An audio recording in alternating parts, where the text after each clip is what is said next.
আসসালামু আলাইকুম সবাইকে। আজকে নতুন একটি ভিডিও নিয়ে চলে এসেছি ফাইমাস ক্রিয়েশন থেকে। আশা করি সবাই ভালো আছেন, সুস্থ আছেন। প্রথমে আমি আইব্রো আর্ট করে নিব। এটা বারবারই প্রত্যেকটা ভিডিওতে আমি বলে থাকি যে যার যার ব্রু শেপ অনুযায়ী আইব্রোটা ড্র করবেন, যার ফেসে যেমন মানায় বা পছন্দ।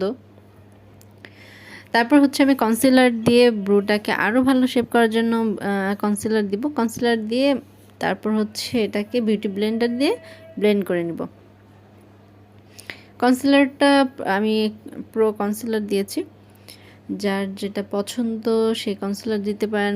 বারবারই একটাই কথা বলি যে অথেন্টিক প্রোডাক্ট দিয়ে অবশ্যই মেকওভার করার ট্রাই করবেন। তারপর হচ্ছে আমি ফুল ফেসে প্রাইমার দিয়ে দিয়েছি। প্রাইমারটা দেওয়ার অ্যাটলিস্ট 2 মিনিট ওয়েট করতে হবে এটা ড্রাই হওয়ার জন্য। তারপর ফাউন্ডেশনটা বসালে খুব সুন্দর ফাউন্ডেশন বসে যায়, এটা সারাদিনের জন্য স্টে করে। তারপর হচ্ছে আমি ফাউন্ডেশনের সাথে প্রাইমারটা হালকা মিক্স করে নিয়েছি, এতে ফাউন্ডেশনটা খুব ভালোভাবে বসে যায়। পুরো ফেসে হচ্ছে আমি ফাউন্ডেশন অ্যাপ্লাই করছি। অবশ্যই শেড অনুযায়ী, যার যে স্কিন টোন অনুযায়ী ফাউন্ডেশনটা অ্যাপ্লাই করতে হবে। ফাউন্ডেশনটা খুব ভালোভাবে ব্লেন্ড করতে হবে। ফুল ফেসে ফাউন্ডেশন ব্লেন্ড করার পর আমি লুজ পাউডার দিয়ে ফাউন্ডেশনটা সেট করে নিব। কোনো জায়গায় যাতে ক্রিজ না হয়ে থাকে এর জন্য খুব ভালোভাবে ফাউন্ডেশনটা অ্যাপ্লাই করতে হবে। এখন আমি ব্রাউন কনসিলার দিয়ে আমার ফেসটাকে শেপ করে নিব, অবশ্যই নোজের দুই পাশে আর হচ্ছে গালের উপরে। এটা খুব ভালোভাবে ব্লেন্ড করতে হবে। অনেকে এটা ব্লেন্ডিংটা ভালো আসে না, যার কারণে মেকআপটা খুব ভালোভাবে সেট হয় না।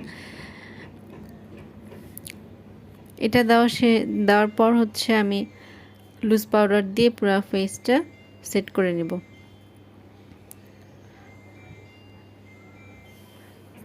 লুজ পাউডার দিয়ে সেট করার পর আমি আই লুক ক্রিয়েট করব। আজকে হচ্ছে কাট ক্রেজ দিয়ে ক্রিয়েট করব, হাফ কাট ক্রেজ। আমি যেহেতু একটি আকাশি কালার ড্রেস পরেছি এর জন্য এই কালার দিয়ে হচ্ছে আমি আই লুকটা ক্রিয়েট করব। প্রথমে হচ্ছে চোখের উপরে আমি হালকা শেড দিয়ে আকাশি কালার হালকা শেড দিয়ে হচ্ছে দিব। তারপর হচ্ছে ডার্ক ইউজ করব। অবশ্যই উপরে বেশি ডার্ক ইউজ করলে চোখটা বড় দেখা যায় না, বা আই লুকটাও খুব সুন্দর আসে না। আই লুকের কিছু বেসিক জানতে হলে অবশ্যই আমার ভিডিও দেখতে হবে। এখন হচ্ছে আমি কাট ক্রিজ করব কনসিলার দিয়ে কাট ক্রিজ করব। এটা হচ্ছে সহজ ট্রিক্স হচ্ছে আমরা তাকালে যতটুকু ঢেকে যায়, হ্যাঁ, তো অতটুকুই রাউন্ড করে এই শেপটা দিতে হয়। এটা হচ্ছে হাফ কাট ক্রিজ করব, এর জন্য সামনে থেকে হাফ পর্যন্ত আমি কনসিলার দিয়ে এটাকে আর্ট করে নিব। বা তারপর হচ্ছে এটার উপরে হোয়াইট কালার আমি হচ্ছে শ্যাডো ইউজ করব। কনসিলারটা পুরাটা ব্রাশ দিয়ে ব্লেন্ড করতে হবে। এখন এটার উপর যে কোনো কালার বসালেই সেটা খুব সুন্দর ফুটে আসবে। তো এখন হচ্ছে আমি হোয়াইট কালার শ্যাডোটা ইউজ করতেছি।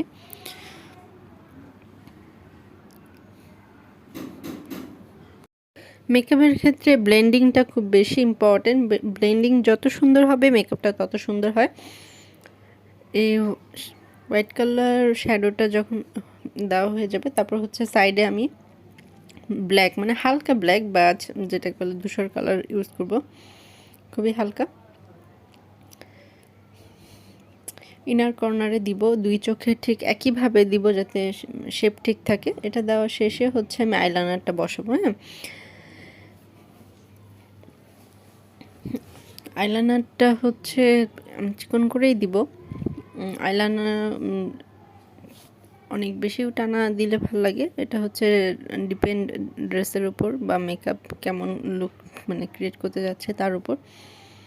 দুই চোখে একইভাবে আইলাইনার দিব খুব সুন্দরভাবে। আইলাইনারটা যার যার চোখের শেপ অনুযায়ী দিতে হয়। সবার চোখ কিন্তু একরকম না, চোখের শেপ অনেকের অনেক রকম হয়, সেটার উপর ডিপেন্ড করে আইলাইনারটা কেমন দিলে ভালো লাগবে। তারপর হচ্ছে আমি ব্লাশন দিব। ব্লাশনটা হচ্ছে একটু পিঙ্কিশ দিব, খুব